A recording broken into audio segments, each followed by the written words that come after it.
23/4/69 का प्रहत क्लास। ओम शांति। परम पिता परमात्मा शिव भगवान उवाच। शालिग्रामों की प्रति कौन उवाच? परम पिता परमात्मा शिव भगवान उवाच। स्पेशल टाइटल 2 हैं। उनमें से बड़े से बड़ा टाइटल कौन सा हुआ? परम पिता, जिससे महान और बड़ा पिता कोई, परे से परे रहने वाला पिता कोई होता नहीं।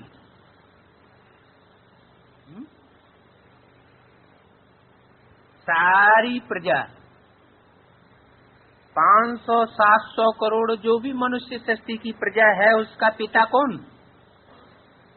नहीं, प्रजापिता। और उस प्रजापिता का भी पिता, वो कौन है? परम पिता। परम किससे कंपैरिजन किया गया है? जितने भी पिताएं हैं, इब्राहिम, बुद्ध, क्राइस्ट, गुरु नानक वगैरह वगैरह वगैरह, उन पिताओं का भी पिता प्रजापिता, और उनका भी पिता कौन? परम पिता शिव। उसका फिर कोई पिता नहीं। तो वो परम पिता और फिर बोला परमात्मा। परम पिता शिव और परम आत्मा। कैसी आत्मा? परम। ये परम आत्मा के साथ जो परम शब्द लगा हुआ है, वो किसके कंपैरिजन में? आत्माओं के कंपैरिजन में। आत्माएं तो पार्टधारी है ना। सृष्टि रूपी रंगमंच पर भोक्ता का पार्ट बजाने वाली है, कर्ता का पार्ट बजाने वाली है। परम पिता अभोक्ता है, अकर्ता है, शरीर में प्रवेश करके करनहार और करावनहार बनता है। और परमात्मा जो आत्माओं में परे से परे रहकर पार्ट बजाने वाली है, हीरो पार्टधारी, जिससे परे का पार्ट कोई होता नहीं। मनुष्यों के बीच, मनुष्य आत्माओं के बीच जो भी आत्माएं हैं पार्टधारी, उनमें हीरो पार्टधारी कौन? शिव। शिव को हीरो पार्टधारी नहीं कहेंगे, वो तो हुआ डायरेक्टर। डायरेक्टर हमेशा पर्दे के पीछे रहता है, इन आंखों से दिखाई नहीं पड़ सकता। हाँ, तीसरे नेत्र से उसको देखा जा सकता है। तो जो सदा पर्दे के पीछे रहने वाला है, वो तो हुआ डायरेक्टर। और हीरो पार्टधारी परम आत्मा। आत्माओं में जो परम पार्टधारी है वो। और फिर उवाच, दोनों उवाच या एक उवाच? दोनों उवाच। हाँ, परम धाम से आकर के उवाच माना बोलने के लिए कौन आता है? शिव आता है। प्रजापिता भी पढ़ाई पढ़ने वाला है शुरू में, या पढ़ाने वाला है? वो भी पढ़ने वाला है। प्रजापिता भी तो पतित बनता है, पतित तन में ही तो पाप आता है। तो उवाच कौन? कौन उवाच? शिव बाप, परम पिता उवाच। लेकिन शिव ज्योति बिंदु अकेला उवाच नहीं कर सकता। उवाच करने के लिए क्या चाहिए? मुख चाहिए। मुख किसका? प्रजापिता का, जो परम आत्मा है। हीरो पाठधारी। तो उवाच, कौन उवाच? भगवान उवाच। कौन उवाच? भगवान उवाच। कौन वान उवाच? भगवान। वान मन वाला, वान मन वाला। कैसा वाला? भाग्य, भाग्यशाली है। मुख में, जिस मुख के द्वारा बोलता है वो कैसा रथ है? भाग्यशाली रथ, सौभाग्यशाली रथ। उसको क्या नाम दूसरा दिया है? भागीरथ। भग से क्या बना? भागीरथ। कैसा रथ? भाग्यशाली रथ। ओ उवाच। लेकिन ये मुरली किसके द्वारा चलाई गई है? कौन से शरीर के द्वारा चलाई गई है? तो ब्रह्मा के थ्रू चलाई गई। उसको भाग्यशाली रथ कहेंगे? रथ तो विनाशी कि अविनाशी? फिर विनाश को प्राप्त हो गया, तो फिर उसे भगवान उवाच कहेंगे? भगवान का टाइटल नहीं हो सकता। भगवान के रूप में संसार में प्रत्यक्ष होने वाला ब्रह्मा का रूप नहीं, माना दादा लेखराज का रूप नहीं, माना कृष्ण की सोल नहीं। कृष्ण की सोल ने संगम युग में जो पार्ट बजाया ब्रह्मा के रूप में, वो कृष्ण भगवान उर्फ ब्रह्मा भगवान उवाच नहीं। माने ब्रह्मा या कृष्ण को भगवान नहीं कहेंगे। भगवान किसको बताया? भाग्यशाली रथ को, जो संसार में प्रसिद्ध हो जाए। भाग्यशाली किस आधार पर?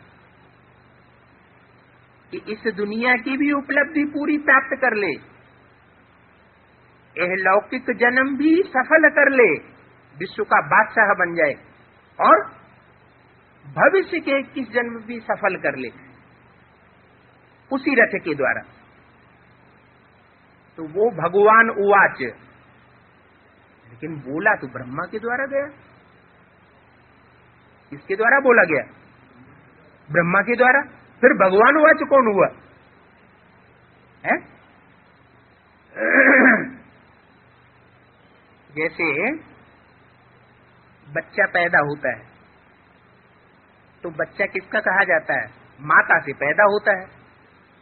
बच्चा पैदा किससे हुआ? माता से। लेकिन फिर पूछा जाता है किसका बच्चा? तो किसका नाम दिया जाता है? अहम बीज प्रतप पिता। ये भगवान उवाच है ना। तो जो बीज है, बाप है, उसका नाम होता है। तो ऐसे ही यहां उवाच ब्रह्मा के मुख से तो उवाच, लेकिन ब्रह्मा को भी प्रेरणा देने वाला, ब्रह्मा में भी ज्ञान का बीज बोने वाला कौन था? कोई प्रजापिता, जिसमें परमात्मा शिव ने पहले प्रवेश किया ज्ञान सुनाने के लिए, ज्ञान का बीजारोपण करने के लिए। तो उसी के लिए ये भगवान शब्द जाता है। लेकिन उस समय प्रत्यक्षता तो हुई नहीं। दुनिया तब मानेगी जब प्रूफ और प्रमाण मिल जाए। क्यों? बच्चे की जैसे पैदाइश होती है तो बीज बोया जाता है, किसी को पता चलता है क्या? सिवाय माता पिता के कोई दूसरा जान सकता है क्या? नहीं, गुप्त रहता है ना। तो ऐसे ही यज्ञ के आदि में उस पिता के थ्रू परम पिता ने गुप्त में बीज बोया, वो गुप्त रहा, भगवान के रूप में प्रत्यक्ष भले नहीं हुआ, लेकिन फिर भी वो दो आत्माओं की दृष्टि में तो प्रत्यक्ष है ही। इसलिए यहां क्या कहा? परम पिता परमात्मा शिव भगवान उवाच, किसके प्रति? शालिग्रामों के प्रति। क्यों? 500 करोड़ मनुष्य आत्माओं के प्रति नहीं, शालिग्रामों के प्रति क्यों कहा? क्योंकि वो जो कुछ उवाच करता है भगवान, उन बातों को वो ही समझ सकता है जो शाली बन चुका हो। शाली माना? शाली माने चावल। जब टीका लगाते हैं ना तो क्या करते हैं? चावल लगा देते हैं। तो चावल किसकी यादगार है? धान क्यों नहीं लगा देते? हाँ, देहवान का छिलका है तो उसे शाली नहीं कहेंगे। जिसका देहवान का छिलका उतर गया हो बिंदु को याद करते करते, तो उसको कहेंगे शाली। जिनमें 500 करोड़ मनुष्य आत्माओं में देहवान का छिलका चढ़ा हुआ है तो उनके प्रति उवाच नहीं। किसके प्रति उवाच? शालिग्रामों के प्रति। ग्राम क्यों लगा दिया? ग्राम माने क्या? ग्राम माना समूह, माना एक बच्चे के प्रति नहीं। अकेला चना बाढ़ नहीं फोड़ेगा, बहुवचन है ग्रामों। ग्रामों का मतलब ज्यादा होने चाहिए, बहुवचन है माना कम से कम 2 तो जरूर होना चाहिए। है? वो 2 बच्चे जब तक नहीं समझे उस उवाच को, पूरा धारण न करें, तब तक काम सफल नहीं हो सकता। क्यों? क्योंकि सृष्टि प्रक्रिया के लिए 1 चाहिए या कम से कम 2 चाहिए? कम से कम 2 चाहिए। इसलिए बोला शालिग्रामों के प्रति। बाबा ने जो ये महावाक्य उच्चारे हैं उनको और कोई समझ नहीं सकता। क्या? जो भी बाबा ने महावाक्य उच्चारे हैं वो उनको और कोई नहीं समझ सकता। और कोई माना कौन? जो शालिग्राम नहीं बना, माना बीज रूप स्टेज में जिनकी टिकने की प्रैक्टिस नहीं हुई, बिंदु रूप जो आत्माएं नहीं बनी, देह भान में है, तो वो समझ नहीं सकते। इसलिए हमेशा मुरली में क्या बोलते हैं? रूहानी बाप बैठ रूहानी बच्चों को समझाते हैं, जिस्मानी बच्चों को नहीं। किसको? रूहानी बच्चों को। सिर्फ बच्चे ही समझते हैं। कौन से बच्चे? 500-700 करोड़ नहीं, जो आत्मिक स्थिति में टिकने वाले बच्चे हैं वही समझते हैं। इसलिए क्या बोला है? इसलिए विशेष बात बोली है, आत्मा रूपी सुई की सारी कट उतरने पर, कट माना देह अभिमानी की कट, सारी कट उतरने पर अंत में तुम बच्चे डायरेक्ट बाप से सीखोगे। तो ब्रह्मा के थ्रू इनडायरेक्ट कहा जाए या डायरेक्ट कहा जाए? इनडायरेक्ट हुआ, वो मां के थ्रू हुआ। भगवान नहीं कह सकते, डायरेक्ट भगवान नहीं कहेंगे। ये है पढ़ाई। बेहद का बाप आकर के पढ़ाते हैं। क्या? हाँ, है कैसा बाप? हद का बाप नहीं है, ये भी बता दिया। हद का बाप और बेहद के बाप में क्या अंतर है? अच्छा, ये धर्म पिताओं को हद का बाप कहेंगे या बेहद का बाप कहेंगे? जैसे क्राइस्ट है, और क्राइस्ट के फॉलोअर्स कम से कम आज दुनिया में कितने हैं? 100 करोड़ के लगभग। तो उसको हद का बाप कहेंगे, बेहद का बाप कहेंगे? है? उसको भी हद का बाप कहेंगे। क्यों? क्यों? नहीं, गिनती तो 500-700 करोड़ की भी है?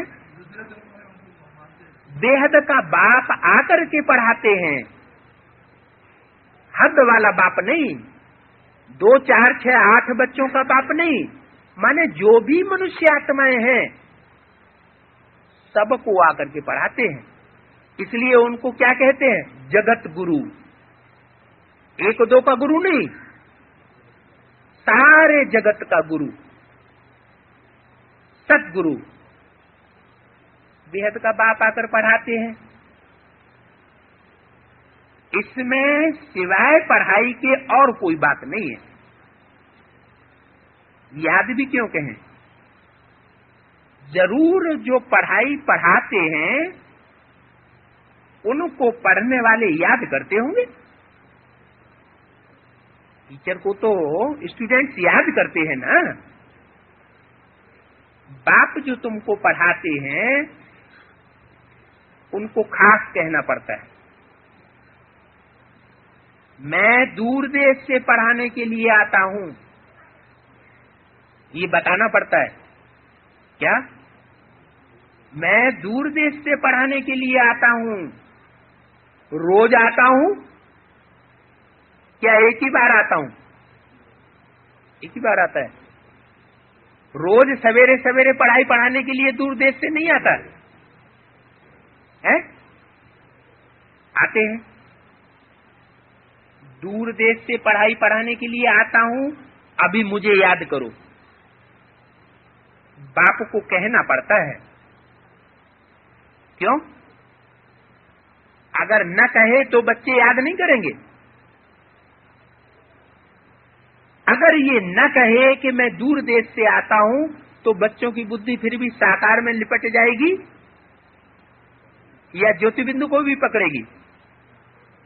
अगर न कहे कि मैं दूर देश से आता हूं तो क्या होगा? साकार में ही बुद्धि लिपट जाएगी। इसलिए खास बोलना पड़ता है। कहां से आता हूं? दूर देश से आता हूं। कहना पड़ता है। पड़ता है क्यों? पड़ता है माना कंपल्सन है। क्यों? क्योंकि ये नई प्रकार का टीचर है। वो टीचर्स कैसे होते हैं? वो तो ऑर्डिनरी टीचर्स होते हैं। इतनी दूर से कोई नहीं पढ़ाने के लिए आता है। और ये बहुत दूर से आता है और डेली आता है। और कोई भी टीचर ऐसे नहीं कहेंगे कि मुझे याद करो। कोई टीचर ऐसे थोड़ी कहता मुझे याद करो। हाँ, भले ऑटोमेटिक बच्चे याद करते हैं स्टूडेंट्स टीचर को, लेकिन कोई टीचर कहता नहीं मुझे याद करो। और ये टीचर ये कहता है मुझे याद करो। ये बार बार कहने की क्या जरूरत है? क्यों भूल जाते हैं? देह अभिमान है। अच्छा, तो देह अभिमान है तो अपनी आत्मा को भूल जाएंगे? हैं? नहीं। हाँ, एक तो वो बहुत ऊपर से आता है ना, वो नीचे की चीज नहीं है। कहां से आता है? ऊंचे धाम का रहने वाला, ऊंचे धाम से आता है। तो जो देह अभिमान की बुद्धि है वो तो नीचे पड़ी रहती है, ऊपर उड़ नहीं पाती। इसलिए रोज रोज प्रैक्टिस करानी पड़ती है, रोज रोज कहना पड़ता है मैं ऊंचे धाम से आता हूं, मुझे याद करो। और कोई को याद न करो। स्टूडेंट्स ऑटोमेटिकली याद करते हैं। दुनिया में जो स्टूडेंट्स होते हैं ऑर्डिनरी टीचर्स के, वो तो ऑटोमेटिकली याद करते हैं। और यहां बाप को कहना पड़ता है। तो यहां तो कहना पड़ता है ना। मैं भी आकर के कहता हूं। तुम जानते हो रूहानी बाप हमको पढ़ाते हैं। ये है संगम की बात। कोई जिस्मानी बाप हमको नहीं पढ़ाते हैं। कौन पढ़ाते हैं? रूहानी बाप।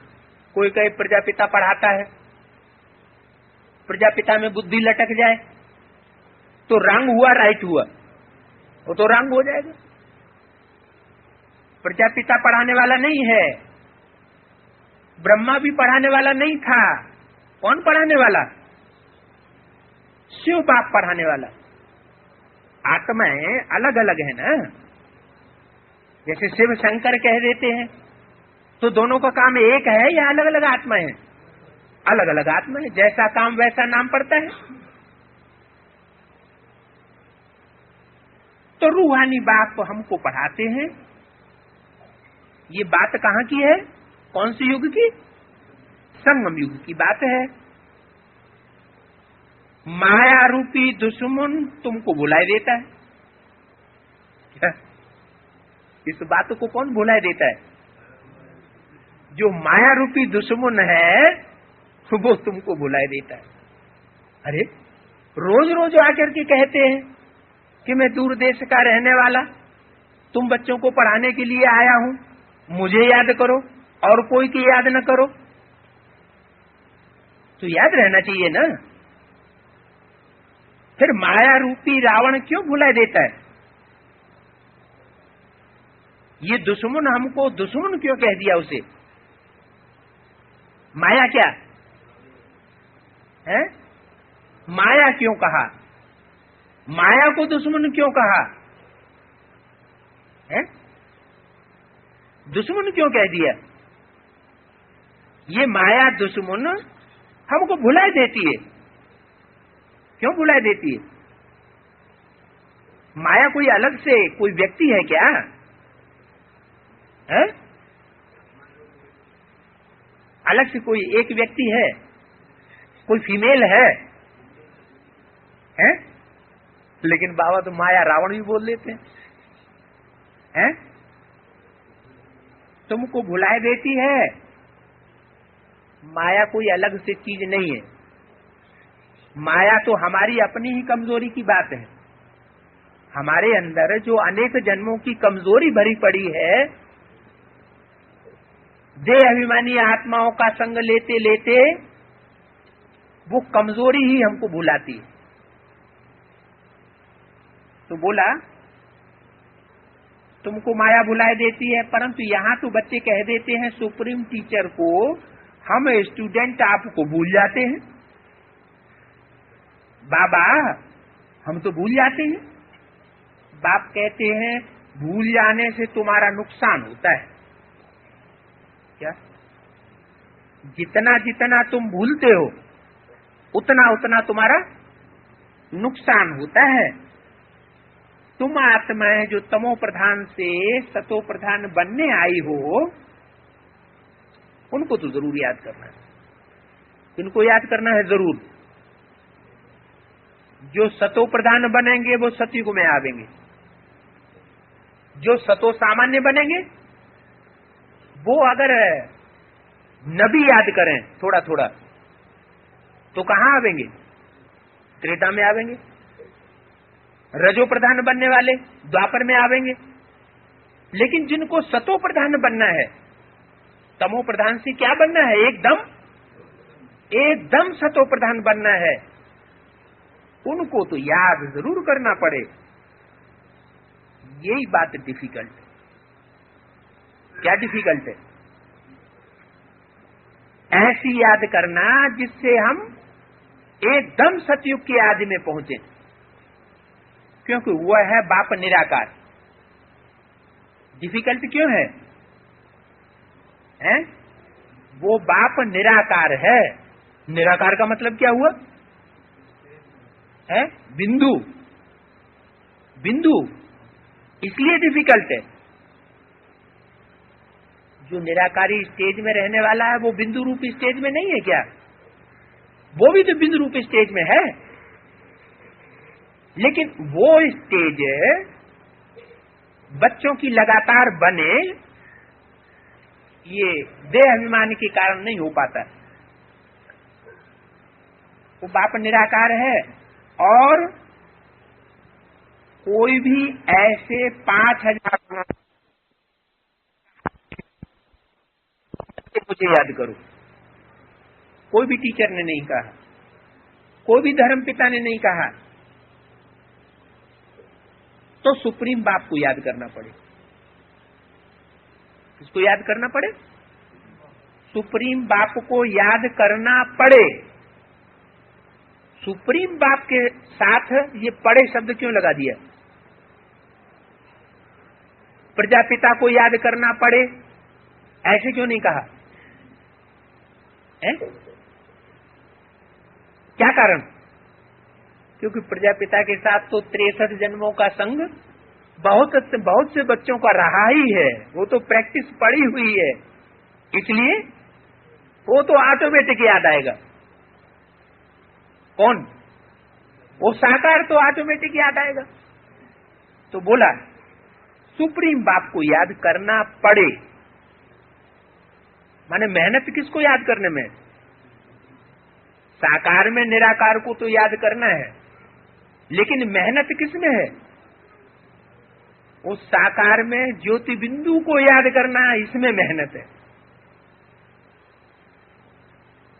साकार को याद करना वो कोई मेहनत की बात नहीं है, क्योंकि बोल दिया है साकार को भी अकेले को याद नहीं करना है। क्या? अकेले साकार को याद नहीं करना है, नहीं तो चरित्रवान नहीं बनेंगे। चरित्रवान बनने के लिए साकार में निराकार को याद करना जरूरी है। ऐसा कब होता नहीं है, सतयुग में भी नहीं होता है कि कोई कहे बाप कि सुप्रीम बाप को याद करो। सिर्फ कल्प के संगम युग पर ही तुम याद करते हो। ये नई बात हुई ना। बाप, टीचर, गुरु को निरंतर याद करना है। क्यों? इनमें से एक को याद कर ले तो नहीं बनेगा है? बाप को याद कर लें या टीचर को ही याद कर लें या सदगुरु के रूप को ही याद कर लें तो नहीं चलेगा। सतो प्रधान बनने के लिए ये बहुत जरूरी है कि हम तीनों को एक ही रूप में याद करें। बाप के रूप में भी याद करें, टीचर के रूप में भी याद करें और सदगुरु के रूप में भी याद करें। इसमें हठयोग की क्रिया आदि कुछ भी नहीं है।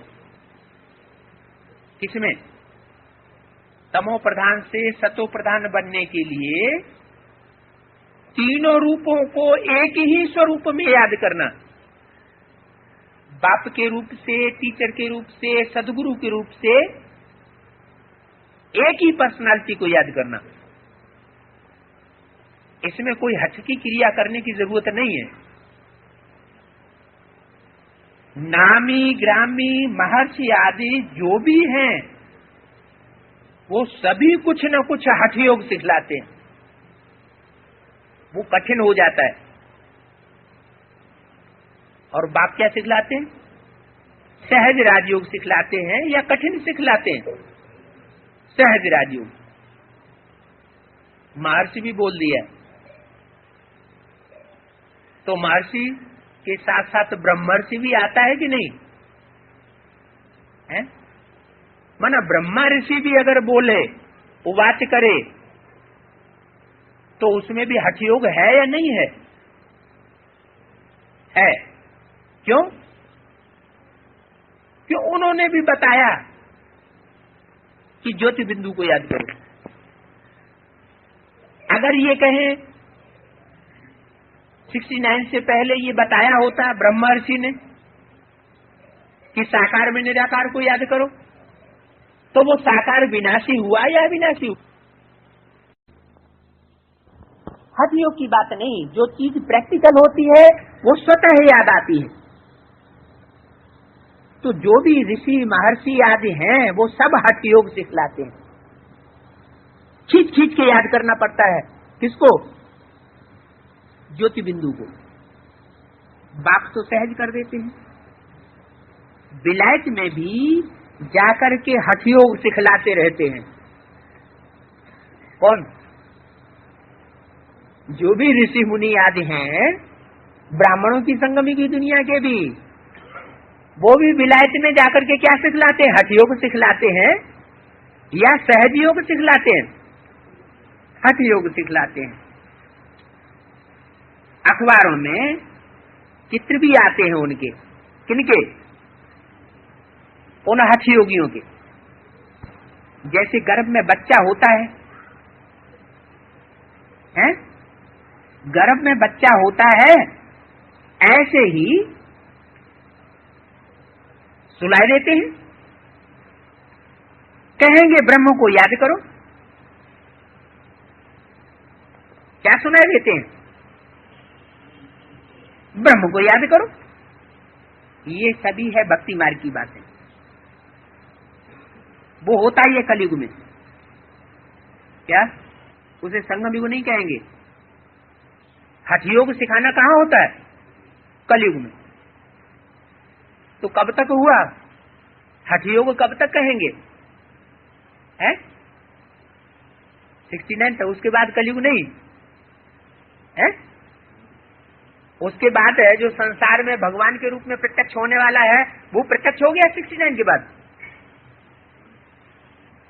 कब से कहेंगे? है हठ योग कब तक सिखाया गया? और राजयोग की शिक्षा कब से दी गई? सहज राजयोग की शिक्षा। क्या कहेंगे? है कलयुग में ऋषि मुनि महर्षि जो हैं वो हठ योग सिखाते हैं, और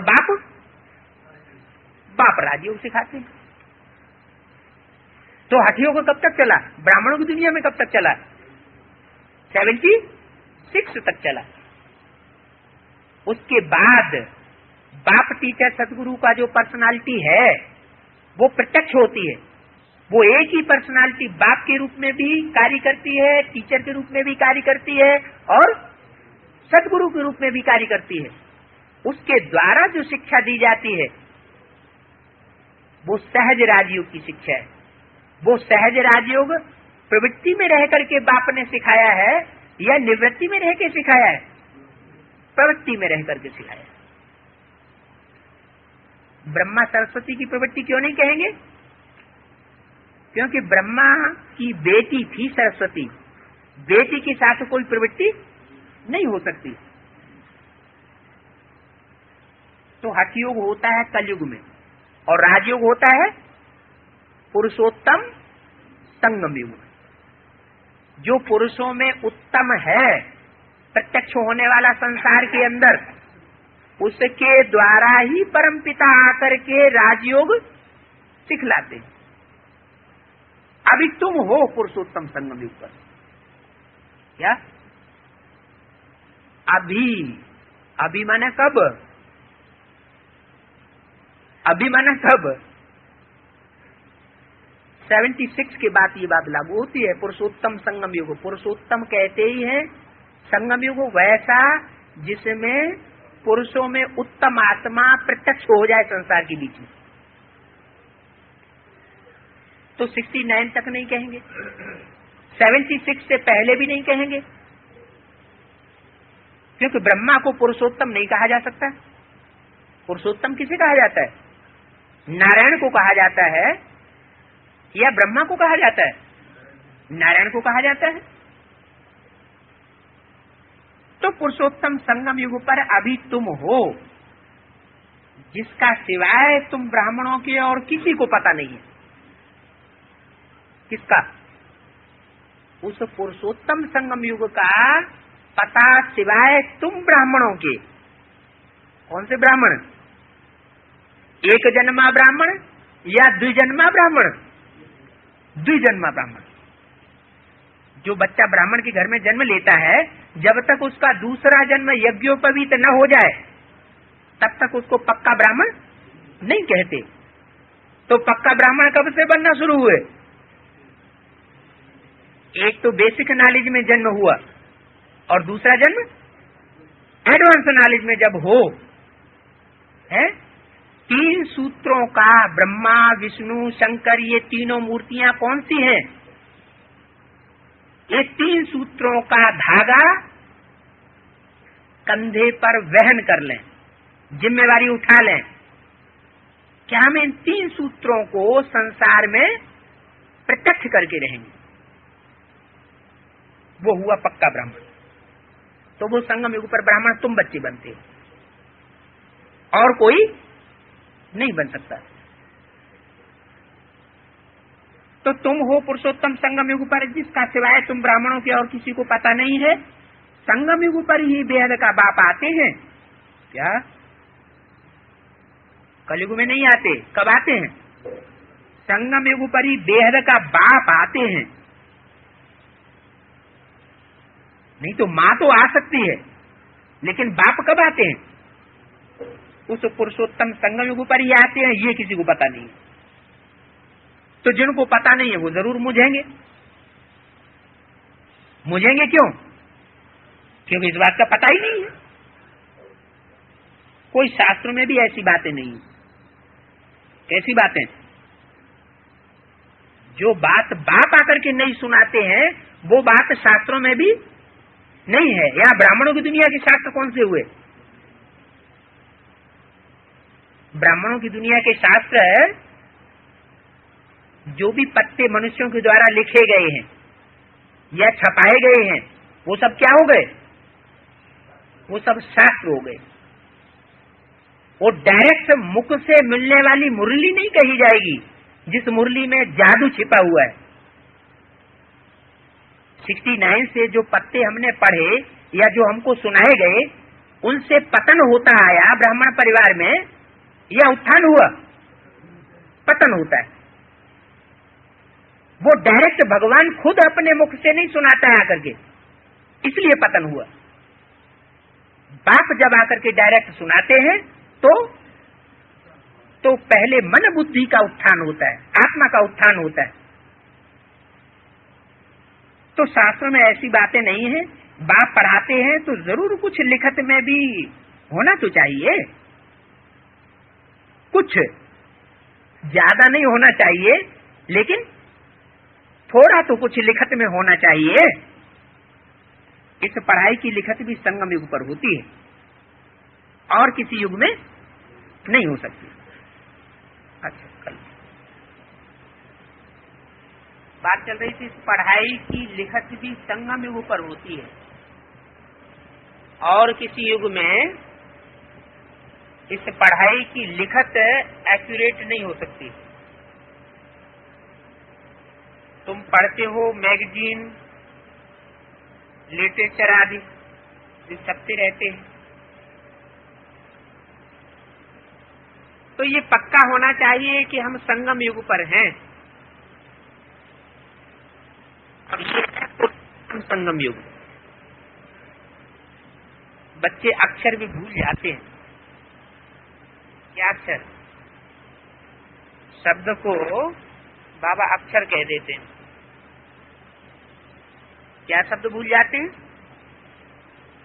हैं? पुरुषोत्तम शब्द भूल जाते हैं। पुरुषोत्तम अक्षर बहुत जरूरी है। सिर्फ संगम युग नहीं कहना, क्या कहना? पुरुषोत्तम संगम युग। इनकी फिर समझानी भी देनी होती है, क्योंकि संगम तो हर युग के बीच में, हर 2 युगों के बीच में संगम होता है। क्या? सत्ययुग त्रेता का भी संगम, त्रेता द्वापर का भी संगम, द्वापर कलयुग का भी संगम, लेकिन वहां पुरुषोत्तम शब्द लागू नहीं होता। पुरुषोत्तम शब्द कहाँ लागू होगा? ये सिर्फ यहाँ ही लागू होता है जहाँ पुरुषों में अर्थात आत्माओं में उत्तम आत्माएं प्रत्यक्ष होना शुरू होती है। तो ये समझानी दी जाती है, कलयुग अंत के भी मनुष्य देखो और सतयुग आदि के भी मनुष्य देखो। कलयुग अंत और सतयुग आदि का संगम युग है। इनको कहा जाता है कल्याणकारी पुरुषोत्तम संगम। और जो भी संगम है उनको कल्याणकारी नहीं कहेंगे, क्योंकि उनमें चढ़ती कला नहीं होती है। कैसी कला होती है? उतरती कला होती, दिन प्रतिदिन उतरते रहते हैं, कलाएं कमती होती जाती। इसलिए कोई भी युग को पुरुषोत्तम नहीं कह सकते। सर्वसेबुल बच्चे ही ऐसे ऐसे पॉइंट्स धारण करके और ऐसा समझा सकते हैं, महारथी, घोड़े सवार, प्यादे, नंबरवार तुम्हें। हाँ, ये तो तुम भी जानते हो, बाप भी जानते हैं, जिसमें बाप प्रवेश करते हैं वो भी जानते हैं। कोई तो कुछ भी नहीं समझते। अपना देह अभिमान बहुत रहता है कि हम समझा सकते हैं, परंतु बाप तो जानते हैं ना, ये सभी बाप ही समझाते हैं। इन बातों की समझानी और कोई दे नहीं सकता। बाप ही ज्ञान का सागर है और बाकी सब क्या है? कोई नदियां हैं, कोई कैनाल्स हैं, कोई सरोवर हैं, कोई टुबके हैं। तो बाप सागर है। मनुष्य समझते हैं वो सभी है, सभी के दिलों को जानने वाले। वो बाप जानी जाननहार है, इसलिए नॉलेजफुल है। बाप कहते हैं नहीं है। कौन से बाप की बात हुई? वेद के बाप दो हैं, एक आत्माओं का बाप और एक मनुष्यों का बाप, प्रजापिता। तो सबके दिलों को जानने वाला कौन है? जिसको अंतर्यामी कहें। और बहिर्यामी कौन है? कौन सी आत्मा अंतर्यामी और कौन सी आत्मा बहिर्यामी?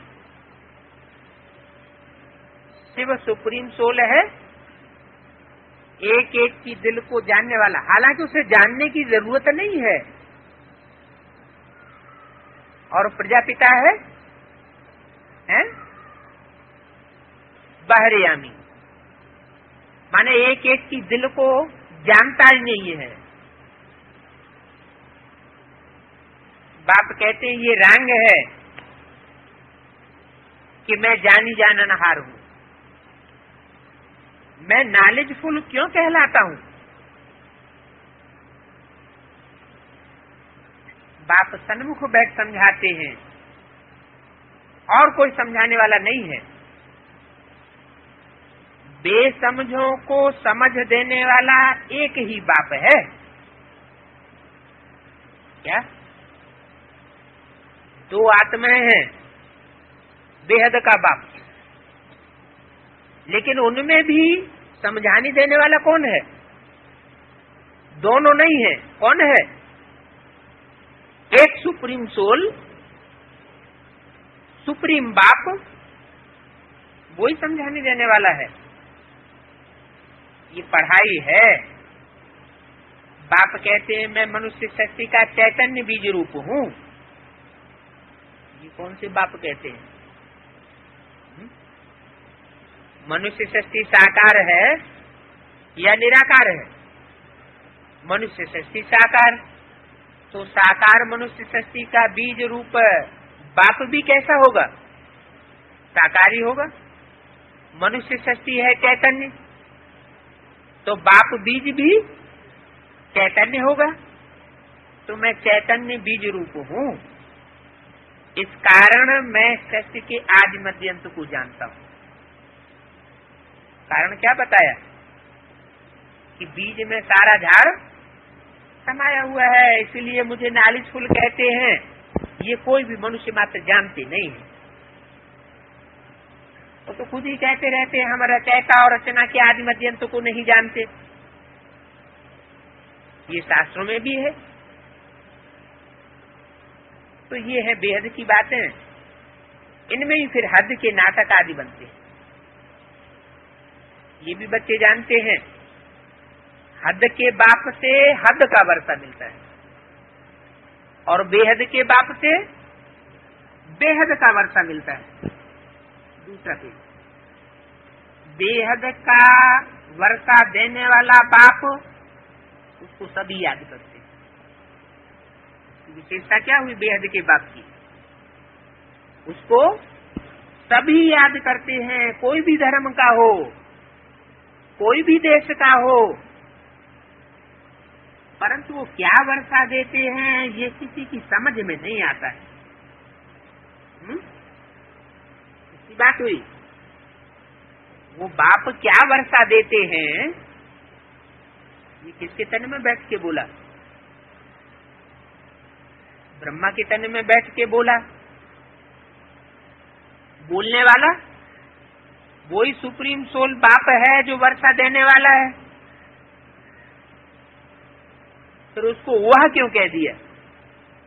तो पास में हुआ, बाजू में ही बैठा है या दूर है? परंतु वह क्या वर्षा देते हैं ये किसी की भी समझ में नहीं आता है। वह बाजू में ही बैठा है तो वह कहना चाहिए या यह कहना चाहिए है? यह नहीं कह सकते। क्यों? क्योंकि ब्रह्मा के तन में जो बैठा हुआ सुप्रीम सोल उस समय बोल रहा है, जो बोल रहा था, वो वर्षा देने वाला स्वरूप नहीं था। ये तो भविष्य के लिए इशारा किया कि वो बाप क्या वर्षा देते हैं ये किसी की समझ में नहीं आता। गायन करते हैं परंतु उनको ये पता नहीं है कि बेहद का वो टीचर भी है, वो पतित पावन है। यह नहीं, कौन? वह भविष्य के पाठ के लिए इशारा किया। वो लिबरेट करने वाला है, सदगति करने वाला है। बल कहते भी हैं परंतु वह कब आवेगा, कैसे आवेगा, ये विचारों को पता ही नहीं। क्या? जो वर्षा देने वाला है, गति सदगति देने वाला है, पतित पावन है, वो कब आवेगा? गा आया हुआ नहीं है। ब्रह्मा के तन में जब बोल रहे हैं तो ये नहीं कहा कि अभी आया हुआ है। क्या बोला? वो कब आवेगा, कैसे आवेगा, ये विचारों को पता नहीं है। शास्त्रों में लिख दिया है कलयुग की आयु इतनी लंबी है। यहाँ भी कोई आया था, कहा ये क्या बैठ लिखा है, ये तो सब तुम्हारी कल्पना है। तुम्हारी कल्पना को ही सभी फॉलो करते हैं। संसार बना ही नहीं है। फिर जिसको जो आता है वो कहते रहते। ईश्वर सर्वव्यापी है, वो ये सब खेल रखते हैं। ये ईश्वर का सारा खेल है। ऐसे ऐसे भी बहुत निकलते हैं कहने वाले। एक दो को सुनाते हैं, सुन करके बोलते रहते। बाप ने समझाया है वो तो सीढ़ी नीचे ही उतरते रहते हैं। कौन? जो कहते हैं कि ये सब ईश्वर ही करता है। उतरते उतरते कलयुग के अंत में आ जाते। फिर जब कलयुग का अंत और सतयुग की आदि होती है तो चढ़ती कला होती है। चढ़ती कला भी कब है? दूसरे युगों में जो संगम होता है उसमें चढ़ती कला नहीं। चढ़ती कला सिर्फ होती है कलयुग के अंत और सतयुग के आदि में। ये सभी तुम बच्चों को बुद्धि में बैठता है। भक्ति मार्ग में उतरते ही रहते हैं। भक्ति को कहेंगे उतरता मार्ग, और ज्ञान है चढ़ती का मार्ग। क्यों? क्या कारण? भक्ति को उतरता मार्ग क्यों कहा? क्योंकि भक्ति आती है रावण से, अनेक सिरों से, और ज्ञान आता है एक बाप से। तो एक से सदगति और अनेक मनुष्य गुरुओं से दुर्गति। बाप आवेगा तो चढ़ जावेंगे, फिर अपने अपने समय पर उतरना है। पुनर्जन्म तो सभी को लेना ही है। पहले आधा कल्प प्रारब्ध चलती है, उसमें भी कला तो उतरती जाती है। रावण राज्य है ना, डिनाइटी अक्षर भी लिखना पड़े। कहाँ कहाँ बच्चे भूल जाते हैं, फिर आपस में सेमिनार आदि करते हो तो करेक्ट करना चाहिए। भूलें तो होती ही हैं, किससे? बच्चों से। क्यों? ईश्वरीय बच्चे हैं तो भूलें क्यों होनी चाहिए? है? बच्चे तो ईश्वर के हैं, लेकिन देवता बन गए हैं या मनुष्य हैं? मनुष्य है, तो मनुष्यों से भूलें तो जरूर होती है। अब भूल तब बनेंगे जब तुम याद की यात्रा में लगातार रहेंगे, फिर तुमको लिखने, करने, समझाने में बड़ी ताकत मिलती रहेगी। जितना याद में रहेंगे उतनी ही ताकत आवेगी, फिर कोई भी लिखत आदि में तुमसे भूल नहीं होगी। अभी तो भूलें बहुत होती हैं, शुरू में तो भूलें ही भूलें थी। अभी तुम्हारी बुद्धि में ज्ञान बैठा है, शुरू में क्यों भूलें थी? यज्ञ का जब आदि हुआ शुरू में, तो भूलें क्यों थी? हाँ, क्योंकि उस समय ज्ञान का फाउंडेशन पक्का नहीं हुआ, बेसिक नॉलेज भी पक्की नहीं हुई थी। आज में तो वही भक्ति मार्ग की गीता संस्कृत वाली, उसी के अर्थ बैठ समझाते रहते थे। तो भक्ति मार्ग का फाउंडेशन था, साक्षात्कार के आधार पर चलना होता था। और अभी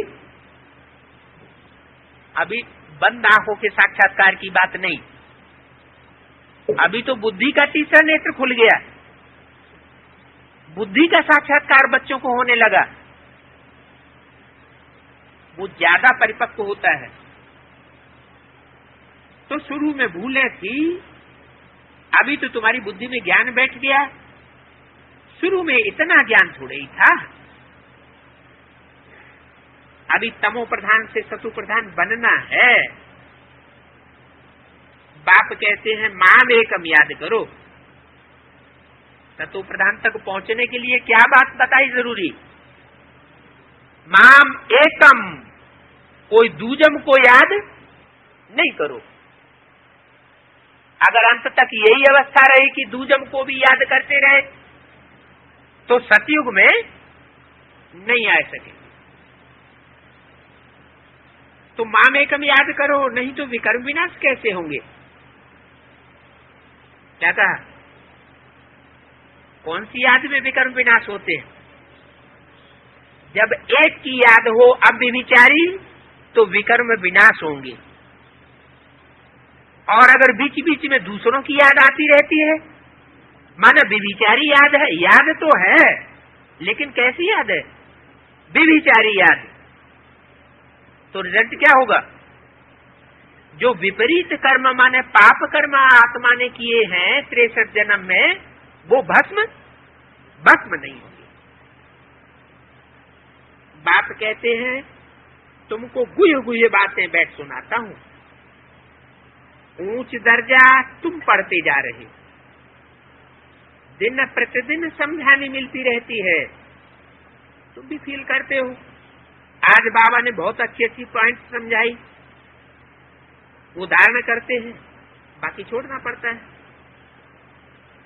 कब अच्छा अच्छा भोजन मिलता है तो फिर हल्का भोजन खाने की दिल नहीं होती है,